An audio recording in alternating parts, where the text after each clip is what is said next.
This is the latest edition of Front Up, and I'm Whitey Willauer, and I've got two great guests here today. Dr. John West, it is? Good morning, Dr. Willauer. Oh, fine. And Jeff Marash. Both of these gentlemen work together, strive together, and what do you do together? We both represent the Prospect Hill Cemetery, a cemetery organization actually founded in 1810. The first interment there occurring in 1811. It is described as, quote, a jewel in the center of Nantucket Island. And as a matter of fact, we have recently written a book on the Prospect Hill Cemetery called Tucked In, which we will refer to a little later. I would now defer to my friend. I'm on the board of the Prospect Hill Cemetery. I see. My good friend Jeff Marash, whom I drove here with, is the superintendent of the Prospect Hill Cemetery. Jeff, hi, Whitey. Good to see you. I'm here to try to do what I'm supposed to do in my job, is help people understand what goes on at the cemetery and promote some sales. Now, tell me. As funny as it sounds. Promote some sales. Yeah. Do you have various areas in the cemetery that are segregated according to, like, the Jewish portion, I think, and is there other? We in general, 95% of the cemeteries for anybody, any religion, any color, race, or whatever. But in one part of the cemetery is another cemetery within the cemetery, and that's the Nantucket Jewish Association Cemetery. But that's the only one that's, yeah. That's the only one. And then you have the Catholic Cemetery, which we're not representing here. That is for Catholic. But this is a town cemetery. No, this is a private cemetery. Private cemetery. Yes, sir. And a lot of people don't know that, but it's privately owned. And it's run by a board of really nice people, one sitting right next to me. Other people are Teresa Davis, Dual McIntyre, Steve Godwin, Sue Walton. Yeah. All these people have volunteered their time to make sure that I do my job right and make sure the cemetery looks good and everybody's happy to go there. But don't you have the Memorial Day services there? We do. Now, why is that if it's a private cemetery? I actually don't know the question, but I will tell you that we just finished a columbarium in the area that they all conjugate at around the flagpole to make that day, that special day, a lot more special. So we put in nice stone walls. Neil Patterson did all that work and really has done quite a good job on that. And I think the town and everybody else is pretty happy with it too. I think it looks great. And now when you go there, there's a lot more sitting areas for people to celebrate that day. So you sit down while you... Exactly. Oh, well, that's good, because I need to sit down. My legs give out halfway through. And that was a dream of mine, actually, when I saw that, because when I first started, it was just a big grass embankment. And I said, you know what, this could look a lot nicer. Part of the wall is only for veterans, just for that day. So if you're a veteran, you can be buried there. Is that, when you say columbarium, is just for cremations? Cremations. Yeah, we do have areas for veterans if they don't want to be cremated, but in this particular area we have both. But the columbarium is solely for cremations, and it just opened last year, which John would probably get into in a minute, and there are lots for sale there. How much? There are various prices depending on what you want, but in a couple thousand, in that ballpark. And do you have a yearly fee after that? No, and a lot of people don't know this, but when you own property, and you actually don't really own property in Prospect Hill, you own the rights to it, but in a private cemetery. But when you do something is when you pay something, but when you do nothing, you pay nothing. So when there's an interment, or you want to put a tree or a stone up, we have some charges for that, and those charges, those fees that we collect, go into an interest-bearing account where the principal is not touched, but the interest will pay for the maintenance and the care of the cemetery. So that's how it works. And when you're all sold up, hopefully you'll have enough money that the interest will take care of the cemetery. But we also rely on a lot of donations that very nice people have donated, and that helps to take care of the cemetery as well. Very good. Now, Dr. West, Yes, Dr. Willauer. Let me ask you a few things. I gather there are quite a few interesting people that are interred there. There are many interesting people, and those are the people who are actually written about. I don't know if Gino can get this or not, in this wonderful new book called Tucked In. Let me. This book just came out in this past year, and it really is a terrific story of all kinds of different people buried in the cemetery. Now, why tucked in? Well, because they're sort of tucked in, like tucked in. Where'd that come from? I really don't know that. It's probably an ancient whaling history of some kind. But these are people tucked in as if for a complete rest, Yes. if you will. And I can tell you that we have Starbucks, Swains, Coffins, Folgers, all kinds of important names. And matter of fact, I believe there's some Willauer relatives there, if I'm not mistaken. I know we're over at Old South. I think some of you'll find are in the index of this book, as a matter of Well, fact. that must have been a misnomer. But there is a Henry Swain Wire is buried there. He began a photo business in 1881, specializing in portraits of the island and selling them as postcards. I'll give you two others. There's a Carl Landsteiner buried there. He died in 1943, and he is our only Nobel laureate buried there. I know you consider yourself to be as important a person, but he won the Nobel Prize for creating and inventing blood group things, making transfusions a routine part of medical care. And even more importantly, Francis Wright Davis is buried there. He is called the, quote, father of power steering. Mm-hmm. He put a power steering apparatus in his Pierce Arrow automobile in 1921. His house is down on Brant Point. Last year, that house was moved across the road and sat in the middle of that square there.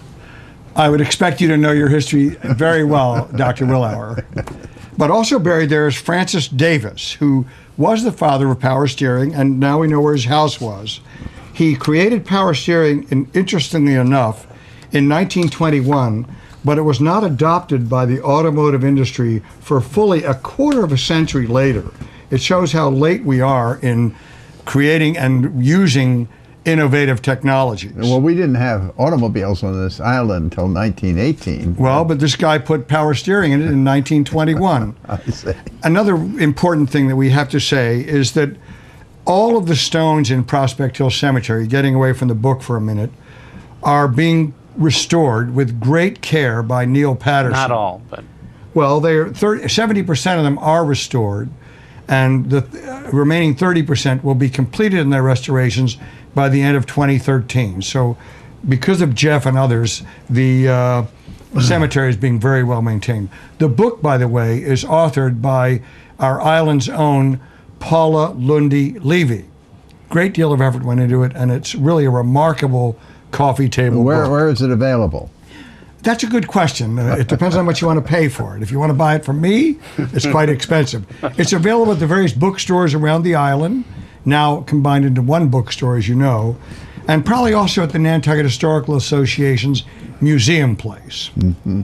I will add, if I may, I'd like to ask you a question, if I may. Depends on what it is. Well, I'd like ahead. to ask you what you think, or maybe Mr. Sutro would know. What is a FID? F-I-D. You mean a sailor's fid? Yes, I want to know what a sailor's FID is. Oh, yes, what you do when you're tying knots and doing back splices. Okay. Exactly. This guy is so intelligent. I must tell you, sailor. He's a big sailor. He knows that one. Included. Why did you bring that up? Well, because on page 14 in this book, there is the story of a either solved or unsolved murder mystery where a woman named Phoebe Fuller was murdered, the murder weapon being a fid, a whalebone fid, used for splicing rope, as Dr. Willauer has so appropriately said. And whether the mystery was solved or not solved, nobody knows, because there are those who feel that the man who was the perpetrator, in fact, was not the perpetrator. So that's a murder mystery also included in this Is that beautiful, in this book? absolutely on page 14 in this wonderful book. Yeah, this book right here. Right now, here. Let me get back to Jeff here. Please do. Yeah, because You're kind of tiring of me, I can tell. Yes, very much so. I mean, if you weren't reading, I mean, if you I come prepared, Dr. Wilhelm. I know, that's the problem. So, Jeff, tell me, do you maintain the grounds there? Yes, well, I'm in charge of making sure that the guys that work for us maintain it. I see. And So you're the chief over all of the grounds? yes, sir. Now, what happens in the other cemeteries around town? I know some of them get bedraggled and things like that. I can't speak for the other cemeteries. You know, I do know a little bit about the Catholic cemetery, that they're a little smaller than we are. They sub out a lot of their work for the grass cuttings and stuff, and and then the town cemeteries, I don't know who does that. That's up to the town. Do you ever dig down and find out there's another grave underneath there? Or do you have that problem? Well, Are they well located? you know, I won't try to fool you. Accidents do happen all around the country. If there's some wood here, I'd love to knock on it, but so far so good where we are. Mr. Lewis, who has Ricky Lewis, yes sir, who ran the cemetery, I don't know, and his family for a gazillion years, kept very good records. And when I took over, I was privy to that information, and I use those records today to make sure that when we sell and when we dig graves, we put them in the right spots. I won't go into a lot of details, but we have some other tricks to know who's buried and where. How many graveyards are there on the island? I would say conservatively that there are at least 5, possibly even 7 or 8. And what would they be? The Old Norse Cemetery, The Old South. the Old South. There's a cemetery across from the Stop and Shop. What is that one called? I don't know. There's Prospect Hill. There's an historic cemetery out on Cliff Road. Founders Cemetery, exactly. The Quaker Cemetery, yes. The Colored Cemetery Where's that? near the hospital. Okay. And it's called colored because there's people of various different colors there. And that's just before you go to the hospital, you hang a right, and it's in there. Aha. And then there's a Pulpus Cemetery. Yeah. Yeah, there's a lot more. And I tell you who does know, and that's Catherine Flanagan Stover. Well, Catherine Flanagan Stover knows everything. Yeah, and she's also trying to make sure that we know who's buried where, and that's been a long process. Yes, we're aware of that. Yeah, she recently gave me a plot of who's buried in Old South, and I began to find out that some of my friends' friends are there, and I began to look around, but that was just a recent development. I found my grandfather's grandfather that way. Wow. Wow. Yeah. So that's good. Well, in Prospect Hill, you know, we do have many graves for sale. I don't know the exact number because there's a lot that we haven't plotted out yet. The spot where we have a lot for sale is we call it the Little Cemetery off of Somerset Road, which is kind of down a little ways, but it's part of Prospect Hill. And it's really kind of an interesting place because it's kind of out of the way and in a nice little secluded area, and the more time I spend there, the more it grows on me. And if you want to be in part of kind of what I call more of the more prestigious area around the older part of the bigger cemetery, we have graves for sale there as well. Are there different prices? Different prices. You know, the board is very conscientious that, you know, sometimes people don't have, you know, enough money here, and unfortunately one of their loved ones dies. So the Little Cemetery is actually our most affordable area. And I notice in other countries they begin to bury people vertically. Have we got to that point? That and they'll dig you up if you don't pay your fees. I see. In other countries. Yep, in other countries. Here, no, that doesn't happen. When you're there, you're there. And as long as the cemetery stays the cemetery, that's what happens. You don't go anywhere. Now, how long have you been at Prospect Hill? I think it's been about 9 years. Seems like forever to me. I never thought I would ever be running a cemetery, but I just happened to know the right people, and I said, hey, give it a try. It's been a very interesting job, and I enjoy it. Especially, there are some very interesting gravestones in Prospect Hill Cemetery. Miles Reese is buried there, for instance, and appropriately so, there is a dump truck on his gravestone. And this aforementioned guy who did power steering, there's a steering wheel on his gravesite. And one of the gravestones in the Somerset Hill part of Prospect Hill, I love going around looking at gravestones. It's one of my passions. And one says, he left no stone unturned. Joan Craig and I used to run around and share stories about the various gravestones of Nantucket. John, I'm curious about the availability and the prices and what have you. If I'm a customer or I've got a family member and I want to have them buried there, how do you manage that? I think that's perhaps the most important part of our being here with you today, to let people know that there are availabilities in the old Prospect Hill Cemetery, and I would therefore have Jeff address that more specifically. Yeah. Yeah, we have many lots for sale. Like I said earlier, most of our lots are for sale are on the little cemetery off of Somerset. If somebody was interested, what they do is call the cemetery number and set up an appointment with me, and at no obligation to them, I give them the tour, show them what's for sale, and if somebody's interested, they can purchase a grave. They can purchase anywhere from 1 to 20. All together? Could you have a family group? Yeah, I mean, we don't, there's a lot of places where we don't have 20 graves in one area, but we do have areas that have 20 graves. And the prices range from about $2,000, I think is our lowest grave, to about $5,000 per grave. And each grave will generally hold 2 people. So if you bought 2 graves, that gives you 4 spots. The only, and I know this is funny and people don't like to hear it too much, but if you buy 2 graves, I can't put 2 caskets in one grave. We don't dig double deep here. We live in a sandbox and it's just caves in. But you could put a cremation and a casket, or 2 cremations. There was a time when we allowed 3, so you could possibly put 3 in there if you wanted to. Now, tell me, I see these little blocks around some of these places. Yes.